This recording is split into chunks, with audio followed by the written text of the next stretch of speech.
الحمد لله رب العالمين والصلاة والسلام على سيد الأنبياء والمرسلين محمد وآله وأصحابه أجمعين ومن تبعهم بإحسان إلى يوم الدين وعلى كل من دعا بدعوته واستنى بسنته واهتدى بهديه إلى يوم الدين أما بعد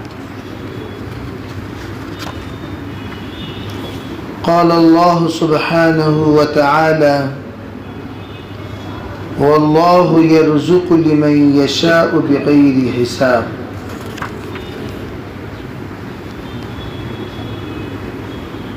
محترم معزز بھائیوں بزرگوں، رزق کے معنی ہیں اللہ کے طرف سے عطایات، اللہ کی طرف سے جو انعامات ہوتے ہیں اسے رزق کہتے ہیں۔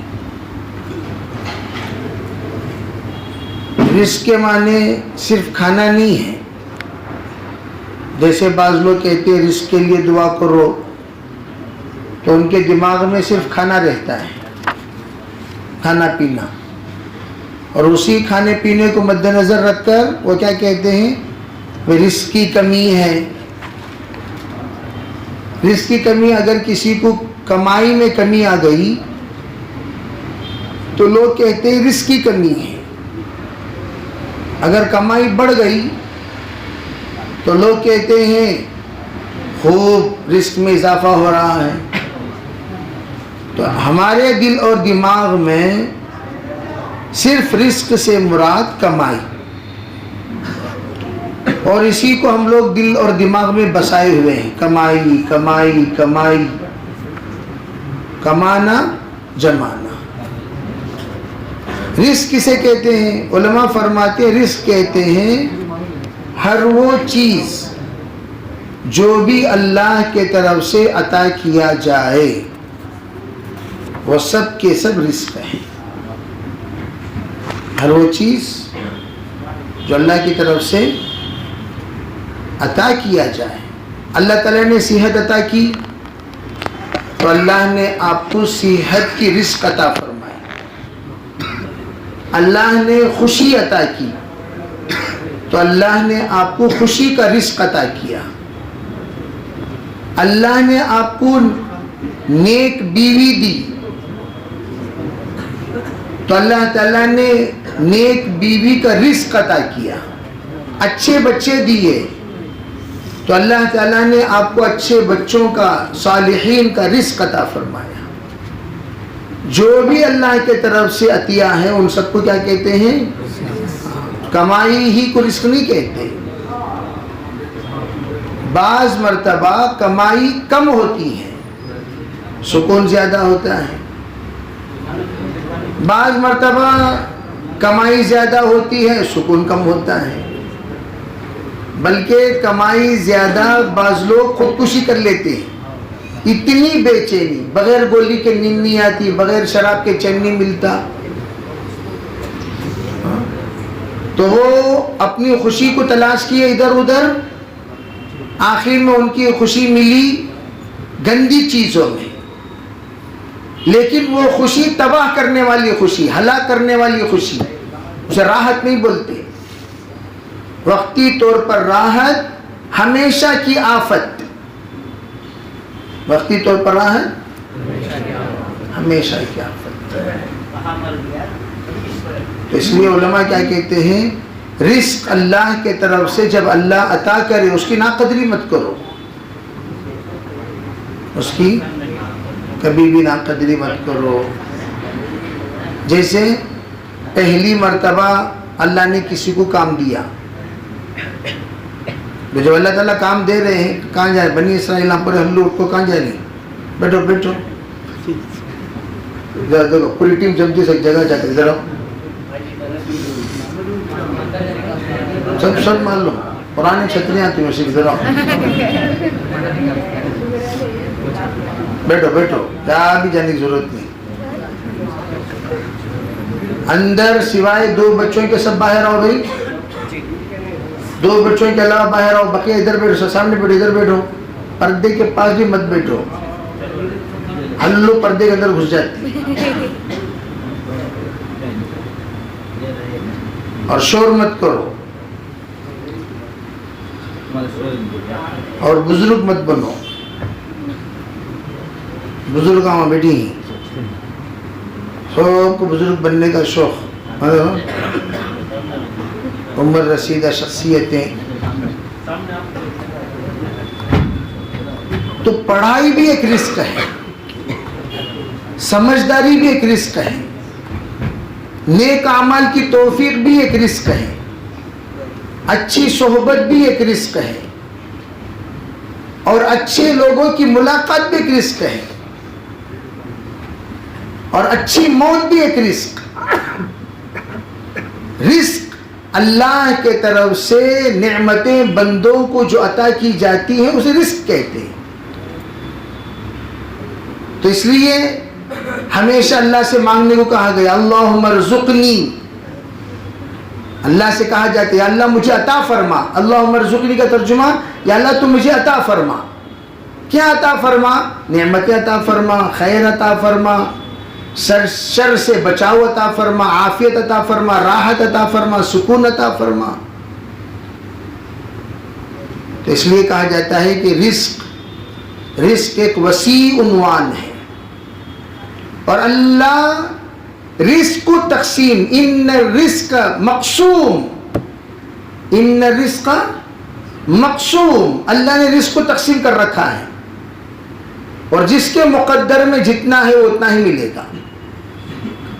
ایک آدمی لو كان العلم يدرك بالمنى ما كان في البرية جاهل, شاعر عجیب کہتا ہے, عرب کا شاعر کہتا ہے اگر تمناؤں سے عالم بننا ہوتا, لوگ میں بھی عالم بن جاتا ہوں, میں بھی علامہ بن جاتا ہوں, میں بھی فہامہ بن جاتا ہوں, تو عالم اگر تمنا سے بننا ہوتا کائنات میں کوئی جاہل ہی نہ رہتا, سب کے سب عالم بن جاتے, سب کے سب علامہ بن جاتے, کوئی جاہل رہتا, سب کے سب محدث بن جاتے, سب کے سب مقرر بن جاتے, سب کے سب مفسر بن جاتے.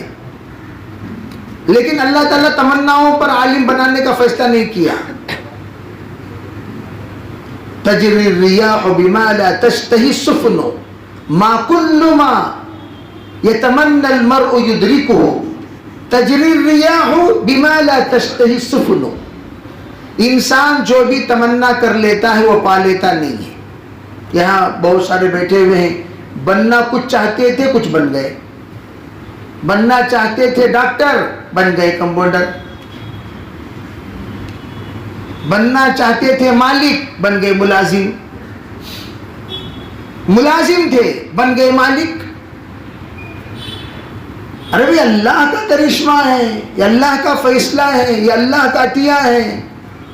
ہم چھوٹا بننا چاہتے ہیں, اللہ بڑا بنا دیا, ہم بڑا بننا چاہتے تھے, اللہ چھوٹا بنا دیا. تو یہ اللہ کی طرف سے ہوتا ہے, ہماری طرف سے ہوتا ہے, اللہ کی طرف سے, سب اللہ کی طرف سے, ہمارے طرف سے کچھ نہیں ہوتا. وما تشاؤون الا ان یشاء اللہ رب العالمین, ہماری چاہت کچھ نہیں ہوتی سوائے اللہ کی.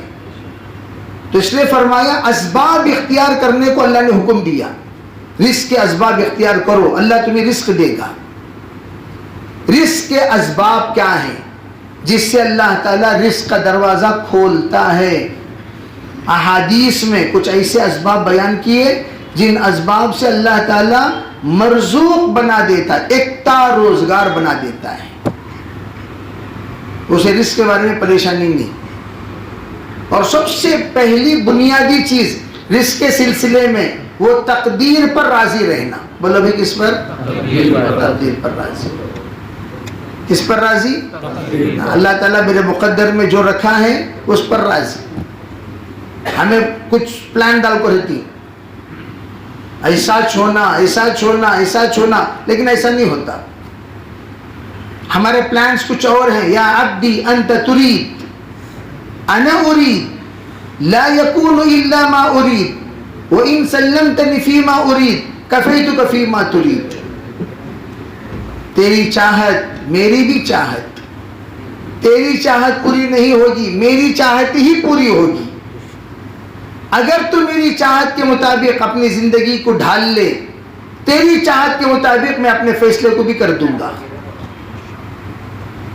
خود بخاری شریف کی روایت ہے، رب اشعث، بہت سارے پراگندے والے ایسے ہیں، لو اقسم علی اللہ لابر، اللہ کی ذات پر قسم کھا لے اللہ قسم پوری کر دے گا.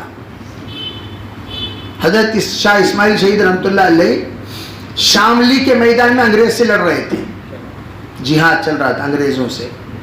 شاملی کے میدان میں، کہاں چل رہا تھا بھائی؟ شاملی کے میدان میں انگریزوں سے لڑ رہے تھے. یہ عجیب واقعہ آپ لوگوں کو بھی بہت ہی سمجھنے اور سننے کے واقعہ ہے.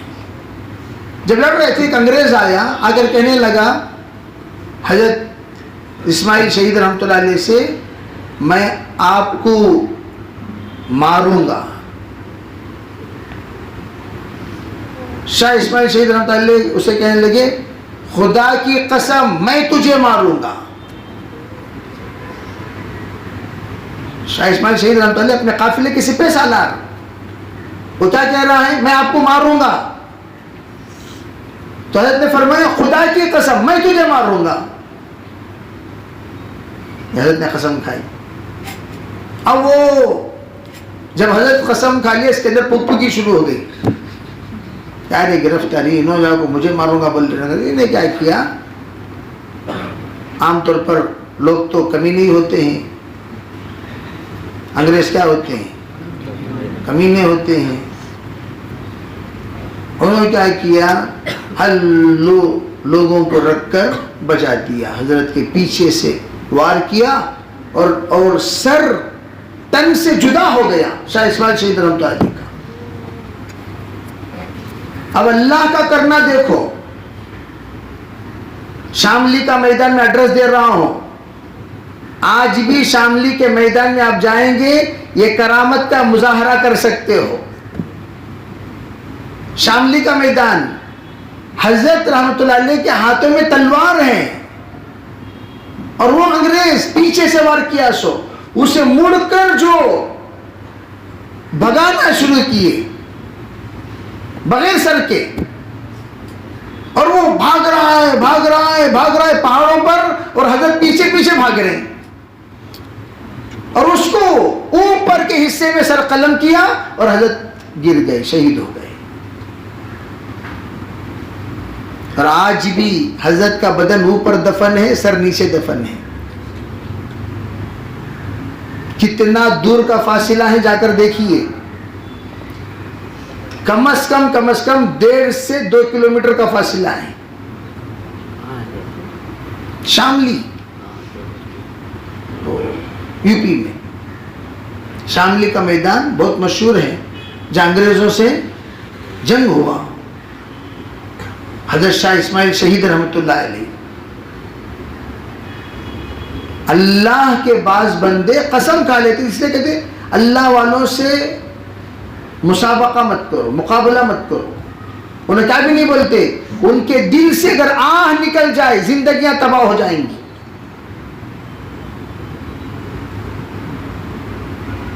حضرت ابو حنیفہ رحمۃ اللہ علیہ کا دروازہ کسی نے کھٹکھٹایا. ابو حنیفہ رحمۃ اللہ علیہ اوپر سے نیچے آئے، حضرت اوپر تھے، اوپر سے نیچے آئے. آتے پوچھا السلام علیکم. وعلیکم السلام. جی فرمائیے. کہا جی کیا بات تھی، میں بھول گیا، بعد میں بتاتا ہوں. حضرت ٹھیک ہے، اوپر چلے گئے. پھر حضرت دروازہ کھٹکھٹایا، پھر نیچے آئے. حضرت جی فرمائیے. کہا نہیں میں بھول گیا، کیا بات ہے؟ اچھی بات ہے. دروازہ بند کر کے چلے گئے. پھر دروازہ کھٹکھٹایا، پھر آئے. حضرت پوچھنے لگے جی فرمائیے. یہ سنا کہ آپ کی والدہ بیوہ ہو چکی ہیں. جی. کہا میں ان سے نکاح کرنا چاہتا ہوں. اسے کیا بول رہا ہے؟ حضرت کہنے لگے بھئی شریعت میں تو اجازت ہے، شریعت میں تو اجازت ہے، لیکن میں پوچھ کر آتا ہوں والدہ کیا کہتی ہیں. لیکن اس جملے پر حضرت کو اتنا غصہ آیا لیکن بہت برداشت کیا. گئے حضرت اپنے والدہ سے کہہ رہے بیٹا یہ حالت میں نکاح کیا بول رہا ہے. تو اوپر سے آئے, آ کر دیکھا تو مرا پڑا ہے. حضرت اوپر سے نیچے آئے تو دیکھا مرا پڑا ہے, مر گیا. تو وہ واقعہ دیکھنے والوں نے دیکھا کہ یہ آ کر اتنی بدتمیزی کر رہا ہے حضرت کے ساتھ. حضرت نے دیکھ کر کہا قتلہ صبرہ. دیکھنے والوں نے کہا ابو حنیفہ رحمۃ اللہ علیہ کے صبر نے اسے قتل کر دیا. جو دل میں جو تکلیف ہوئی, جو درد ہوا, جو اس نے اللہ والے کو